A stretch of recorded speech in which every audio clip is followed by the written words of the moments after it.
Curb catastrophe. A woman says a shopping trip around the holidays quickly took a disastrous turn. Now, she ended up in the hospital after tripping over a piece of sidewalk. It happened in downtown Northville, and the woman believes a big business in the area should be held accountable. 7 Action News reporter Andrea Isom is on the case looking for answers and some action.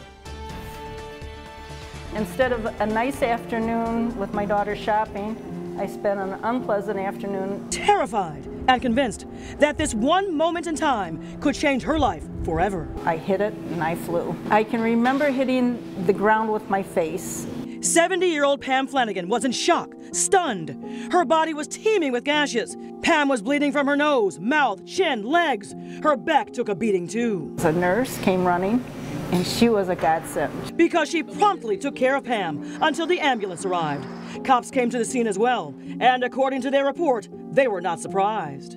When she recalls the frightening fall, I never saw it coming. It being this curb or embankment on the sidewalk, which in a police report from Northville PD states primarily belongs to Camerica Bank. I'm mad because in the police report it said that they were aware of this problem and chose not to do anything about it. Especially after being warned by the city of Northville why anyone would think that this is acceptable. Pam's attorney, Jordan Acker, is outraged. It's really disgraceful. They've been warned by several people falling over this curb, warned by the theater that is next door that it's dangerous. In this particular situation, there is no doubt that they were responsible, that they knew about this. As for these cones, it's unclear who put them here. Many of you may believe the bank would have to cover Pam's medical bills, place a sign, rail, paint the curb, or provide a permanent symbol to caution unsuspecting patrons at this plaza.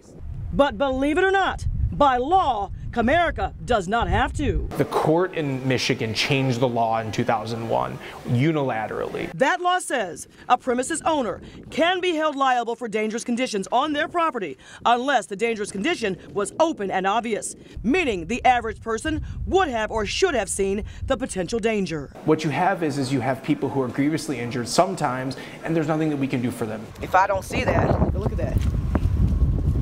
I'm a goner. Pam still has a plethora of doctor's appointments. Her medical bills are mounting. She is still suffering from infections and wounds that simply will not heal. It should never happen to anybody else. I walked into Camerica Bank to get some answers, some action. A spokesperson with Comerica Corporate Communications tells Action News they are looking into the matter and have no comment.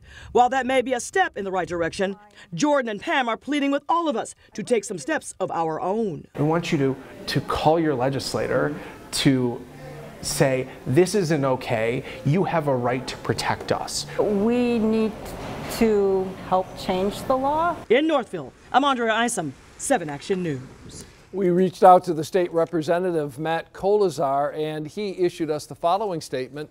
My office is looking into the matter. The safety of our constituents and any visitors to the district is of the utmost importance to us. We send our best regards to the family of the victim and wish for a speedy recovery. We hope to prevent any potential injuries like this whenever possible, especially in places with multiple instances of injury.